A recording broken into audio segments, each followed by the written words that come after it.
Power of attorney or healthcare proxy. One controls your money, the other your medical choices. Confused? You're not alone. Stick around, because over the next few minutes, we're going to clear up all that confusion and make sure you're protected. So, why does this even matter? Well, imagine this. Something happens, and you can't make decisions for yourself.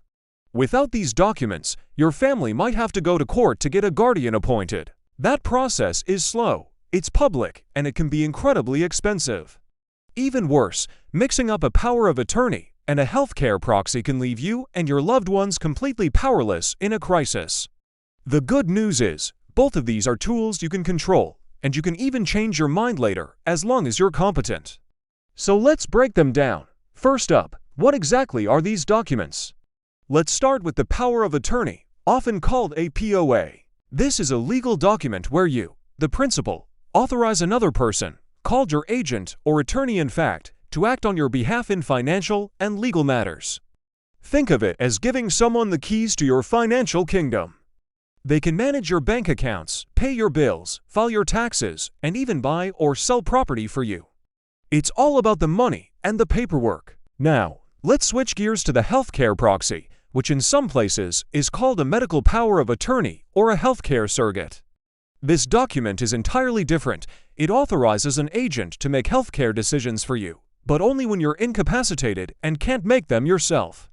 This is the person who will talk to your doctors, consent to surgery, decide on life-sustaining treatment, and even choose things like hospice care if it comes to that. Their power is strictly limited to your medical and personal care. So, the biggest difference is the scope of authority. Your POA agent handles finances. They can sign checks, manage investments, run your business, and deal with your property. They have zero say over your medical treatment.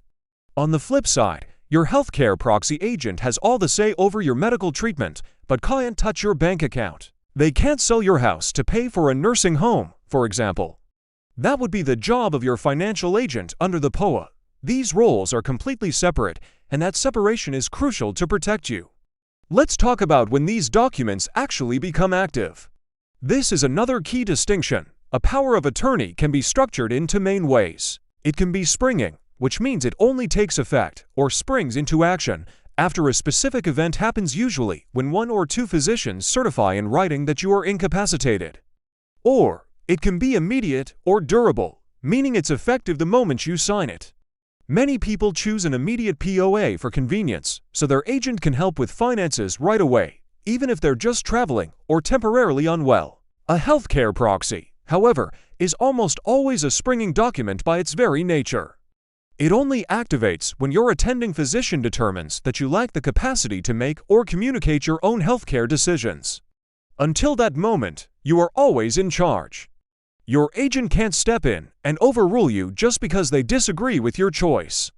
You have to be deemed unable to decide for yourself first. This is a critical safeguard. Now, how do you make these documents official? The formal requirements can vary a bit from state to state, so it's always a good idea to check your local laws. Generally, a power of attorney is a more formal document. It almost always needs to be signed in front of a notary public.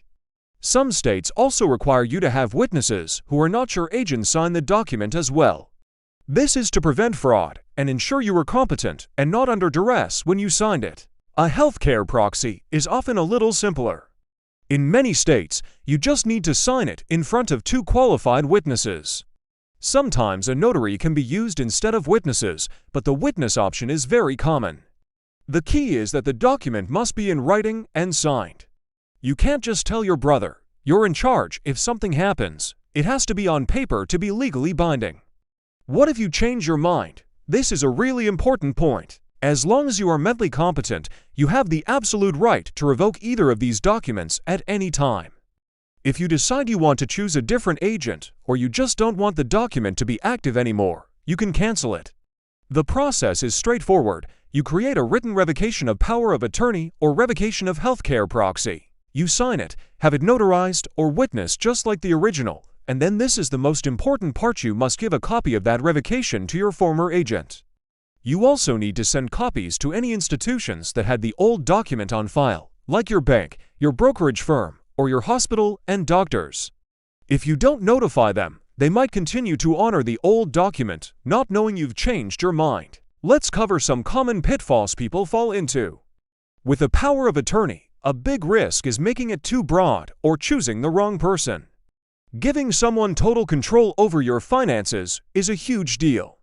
If you pick someone untrustworthy, you're opening the door to potential financial abuse. It's vital to choose an agent who is not only trustworthy, but also organized and financially responsible. You can also build limitations into the document itself, specifying what an agent can and cannot do. For the healthcare proxy, the most common mistake is creating the document and then hiding it in a drawer. If your doctors and your hospital don't know it exists or don't have a copy, they can't honor it. When you name a healthcare agent, you need to talk to them, make sure they agree to serve, and discuss your wishes in detail. Give them a copy of the signed document. Give another copy to your primary care physician to put in your medical file. Bring a copy with you if you're ever admitted to the hospital. An HCP is useless if no one knows about it when it's needed most. So let's do a quick recap. A power of attorney is for your money and property. A healthcare proxy is for your medical care. A POA can be immediate or springing, while an HCP is almost always springing. Both require a signed, written document, usually with witnesses or a notary. And most importantly, you can revoke both of them anytime as long as you are competent. Think of them as two different guardians for two different parts of your life, one for your wallet and one for your well-being. Having both is a critical part of any adult's life plan. Feeling a bit more clear on the difference now? Taking this step is a huge gift to your family, saving them from stress and uncertainty during a difficult time.